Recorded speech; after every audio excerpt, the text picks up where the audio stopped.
with the scope of what is available to achieve.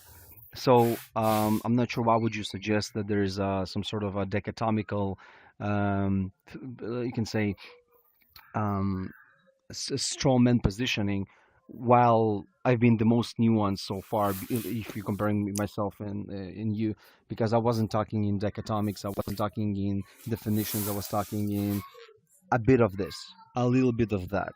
Let's find a concession, which not something that you did. Okay, once again, you keep putting me up here. You always have the option to talk to somebody else about something else. Sure, But fair enough. No, okay, no, hold on. You will wait for your turn. Like I waited for mine, right? I want to okay. respond. I waited for All right, mine. I'll hold it and I'll pin Yeah. you on Apologies, engineer. New one. Command. Average. Go ahead, man. You have 90 seconds.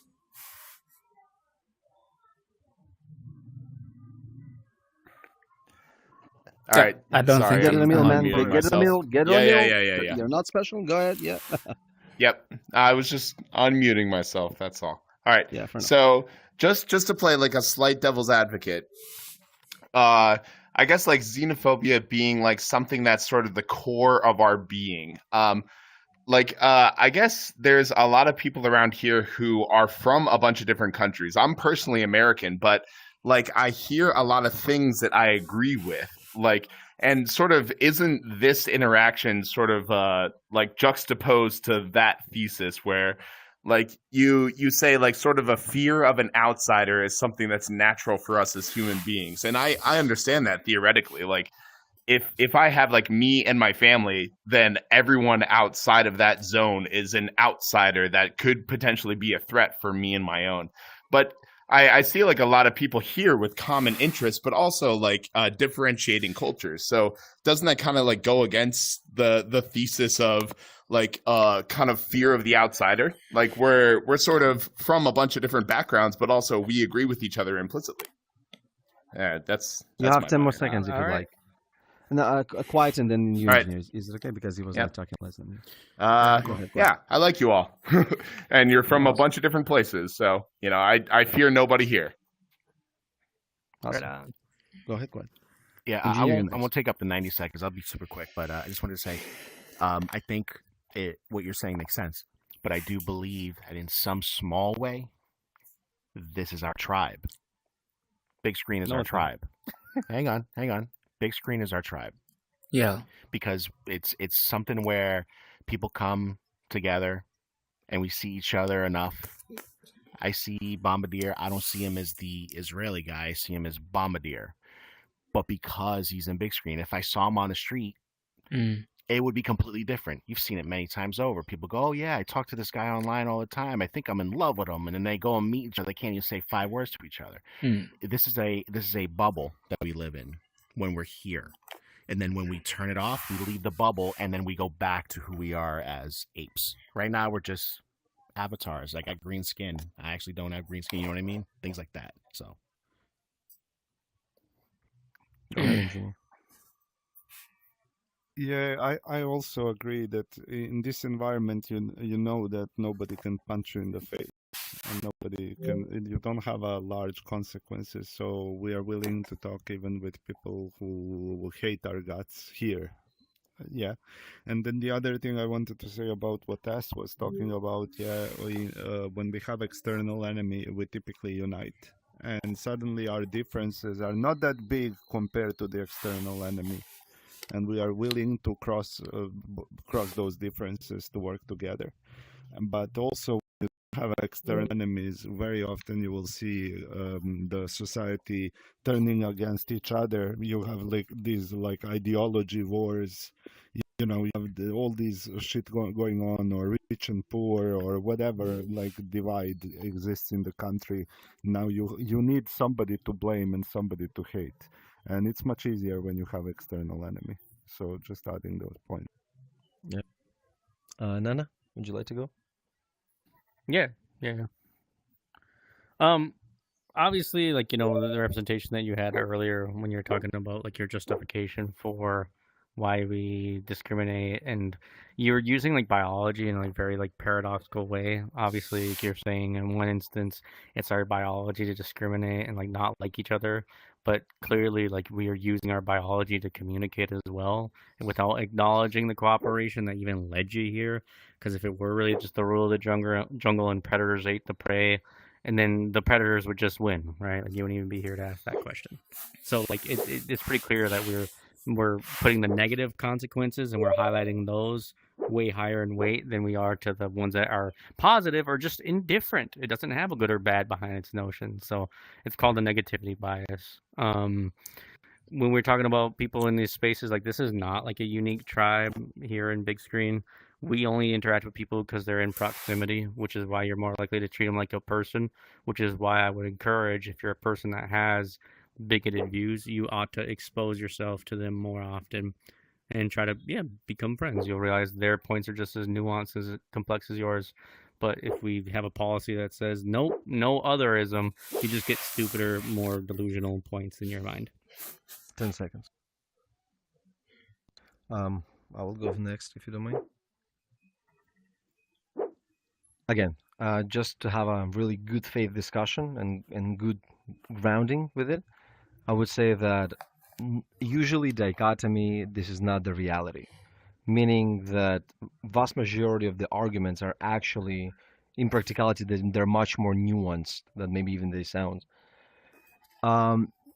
Me personally, I will never argue that the biology will be the solo, you can say, the solo reasoning for our behavior, even though it is defined by biology for the most part, because the external factors that affecting you for you to be you, they're usually external.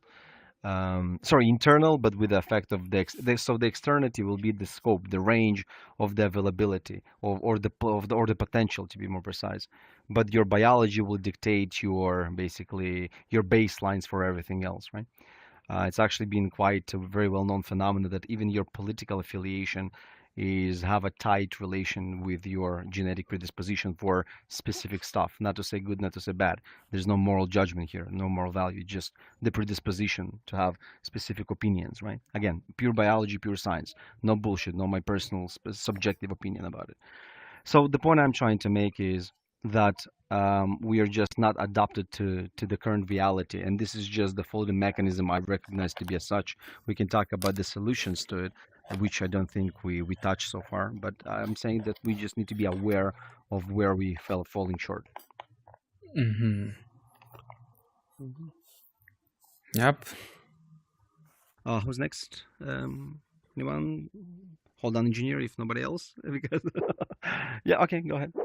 To be clear, I'm the one who brought up nuance like first, by the way. So like you're using it, but only in opposition now, just so you know.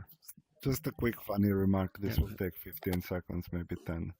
So you mentioned we are still hunters-gatherers, but not adopted to this society. Well, no, we are hunting immigrants and gathering money. Or... Well, sometimes we are. You have more time if you'd like, or was it just... No, just wanted to throw a funny joke. Okay, go ahead, Wassiman. Yeah, so... Well, this guy here said that we need enemies to be able to function and be productive with things. Well, I disagree with that. I think we are to resist nature and biology itself and it's just common sense, guys. It's just common sense to do the right thing. We already know what's right. We have to resist certain feelings. But when I'll give an example of a country that I know here in East Africa where different communities were just split by geography.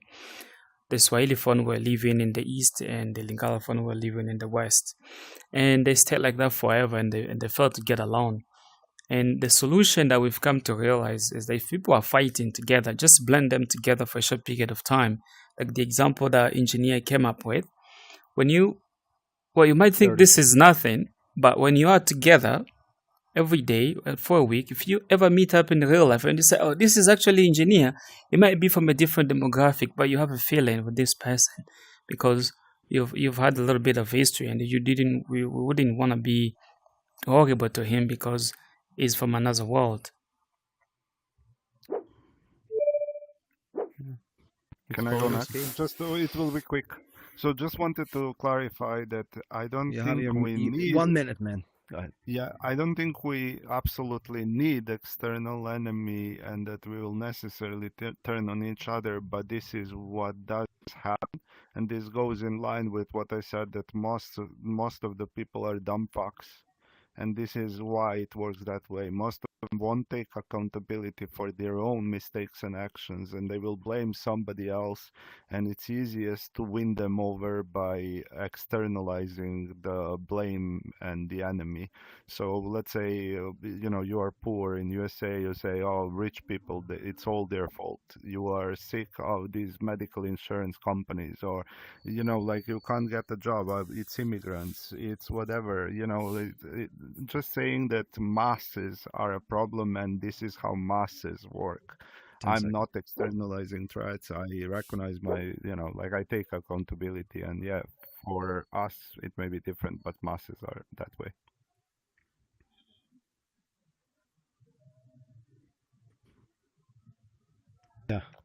So you said if you're living with your group of opposition, right, or just a different society, and you eventually blend in with it, right, or just intermixing with each other, that creates less friction and less tensions between the societies.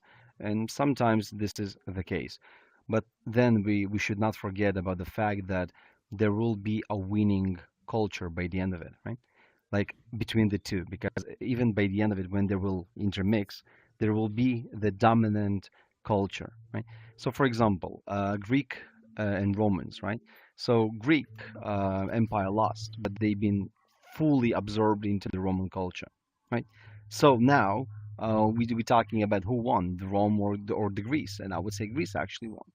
But anyway, what I'm trying to say is if you and I we have opposing opinions and I'm a stronger candidate for the healthy levels of xenophobia, then I'm less susceptible to agree with you and you will have to concede with me. Otherwise, we'll go to a war. And if you're this ultra liberal softy, and I apologize, it sounds a bit derogative, but that's not the intention. I'm just trying to present the most woke version of the counter narrative, right? So if you're ready to concede everything and you're having this societal empathy and you're ready to sacrifice yourself for the sake of the foreigner, and I'm not, then by definition you have zero chance to win, and I have 100% chance to win because you're just going to concede to my will and you're going to do whatever I'm asking for. That's it. History has also forewarned us that people that start out with these implicit biases and they start to amplify it, people that they genuinely care about will fucking die. They will die, and it will affect them directly too. It's a self-fulfilling prophecy where the contradictory nature of their own mindset comes to bite them every time. And history's shown this over and over and over again. It always starts out with some fear-based notion, us versus them, opposition, competition, game theory, and then you get smacked in the back of your head by your own results. And we can easily go past that if we just like acknowledge our ironies as humans there. Acknowledge where we do this. But if we just keep adding more gasoline to the fire, don't be surprised once you get burned. And I'll make a prediction for those that want to get off on their bloodlust. The only thing they're going to have is the fear of their own selves by the tail end of it. Yep. Anybody else who would like to go next? Well, unfortunately, the other guy is gone, but he did. I wanted to say more on what he said, that it's actually necessary for us to have enemies.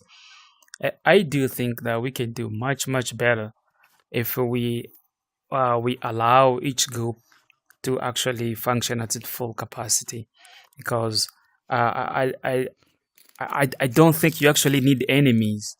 You actually need fear to actually do better. I think it's just natural in your biology. You're programmed like that as a human being to want to organize things, to want to pick up the right stuff. When you go to the market, for example, you want to buy. Let's say you want to buy a new headset. You don't need an enemy to actually feel the need to go online and look up the features and what makes the Quest 3 better than the Quest 2, what makes this company better than this company. Why not go for stream and stuff like that? It's It's just natural to want to do better. You don't need to have an enemy, to have another human being as an opposition to actually choose something. Let's go. No. Right on. I or well, you? Who should No, go no, next? hold on. If anything, Nana was talking after me, and you were before me. But hold on, before we go again with this triangle, would anybody else like to speak? I think these are kids. Okay, go ahead, engineer. Okay, You can tell very from the good. cartoons.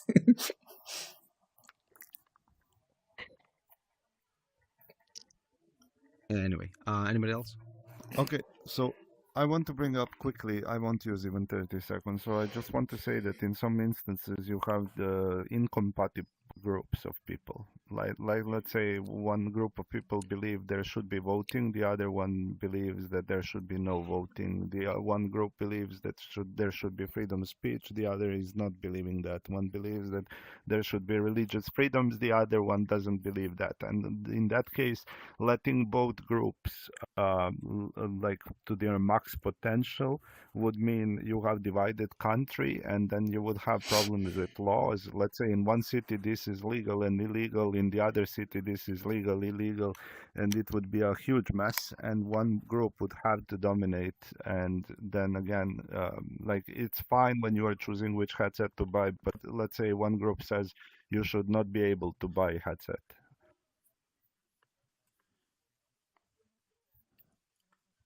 And I'll get back to the biology dash adaptability of the humankind to the current reality, right? And I would say this, hunters gatherers, right? Groups of what, up to 150. I think this is like the largest group ever existed. 150 species in one camp that can be all, care about each other and love each other, nurture each other in a really, direct, meaningful way. But anything above that, this structure is breaking apart, and you do need to have an external, maybe abstract, to keep it all, combined together. And the whole in out group dynamics, it's well, I don't like it, but it's an efficient tool, right? A healthy level of xenophobia. Again, I don't like it, but it is a pragmatic solution for many cases. We are all sacrificing some of our freedoms to live in a large society. Otherwise, we'll just, do whatever the fuck we want, and there's a zero chance of us do whatever the fuck we want and to live in a peace with each other, right? So we do need that daddy with a bigger stick to slap our chicks when we're just going too wild from time to time. That's why we are basically outsourcing certain rights and certain policies or certain abilities to the government, and they have the monopoly, let's say, over violence, over like judging, ruling, blah blah blah, protecting, and whatnot. What else? Right, collecting taxes, distribution of wealth. So yeah, I'm just saying to ignore that. That's will be just imbecilic, and it's not because of biases, and we all have biases. It's just because it's going against everything that we know of as a humanity. Yeah, I don't think most people are ignoring that. I think they're just not highlighting it, and that's like the difference between the projections of a person's like psychological biases, right? Like, there's classic cases of like, is the glass half empty? Is it half full? And the person keeps saying, well, it's half empty, it's half empty. And if you're saying it's half full, like, you must be some delusional idealist or something like that, which is like a ridiculous projection. And there's no way that any logic or rationale will sort out an issue like that. You're going to have to use some sort of psychological sentiment to address biases, because logical fallacies are just fueled by more biases. It's just the biases all the way down. So if a person wants to say, give me a logical point against that, while going against like their emotional basis the whole time, you could dress it up as a logical point, but ultimately you're just being dissonant, which is why people use words and grammar to try to be predatorial and bully people intellectually. Like that's common practice, and it's more common today when people are feeling divided, but really it's just their limbic system needing to belong, and they don't know how. It's because the old norm is being challenged. Buga, did you want to say something? Was you raising your hand? No? Okay. Anybody else? If not, then engineer. Go ahead. So I'm just gonna bring up the bias, since actually, in generally speaking, that's a happening because that's how we learn. We bias as we do things. And let's say you get burnt on hot milk, and now next time you may check whether it's hot because now you developed a little bit of bias that maybe it can be hot even when you can't see that it's hot, and therefore you take corrections to your actions. And then maybe sometimes you will apply this bias incorrectly by applying on a yogurt, which can't be hot, but still, like, you need to correct. And so I think completely being unbiased, you're never going to learn anything and you're never going to get anywhere. And if 5 people of some kind fucked you over one after the another, are you going to give a full chance for the 6th one to fuck you over, or you are going to protect yourself against being fucked Can over I say again? what I believe in? May I? No, okay, Almost hold on. So dichotomy of the situation. TJ already. Would you like to speak? I believe in Hitler. Anybody else?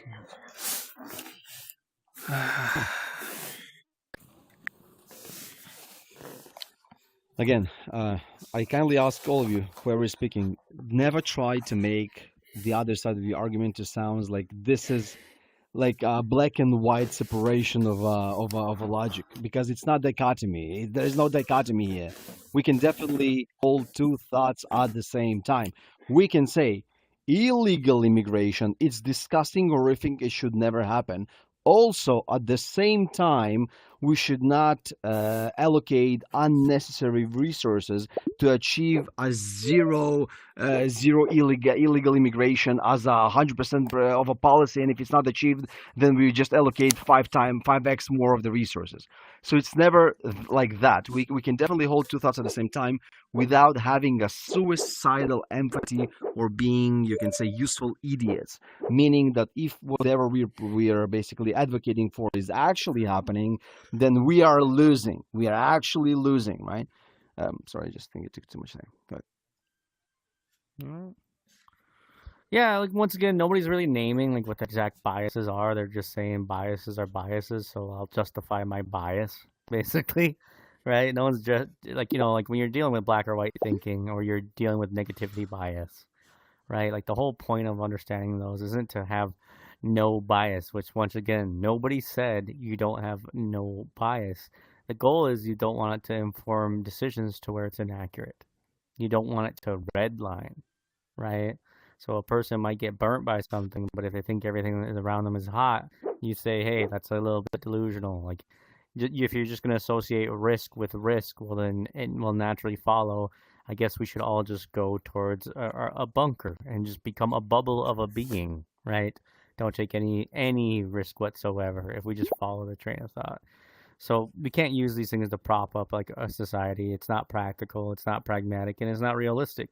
If we're going to live in a place where you are around other people, whether it's a small tribe of 150 and you're semi-nomadic, or if it's a whole tribe of the earth and it's billions of people, you have to have levels of agreement first. You can't just come in and just disagree with everything constantly.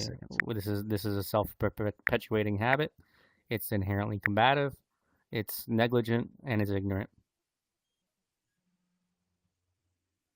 Jimmy.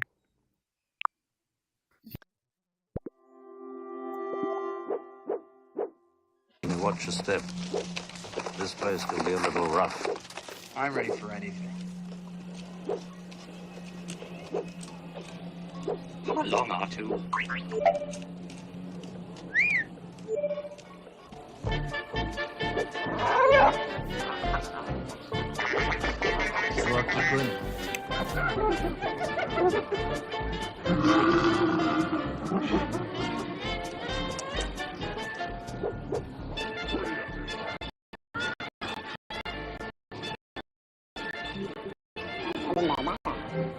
Nguồn bay tắt rồi.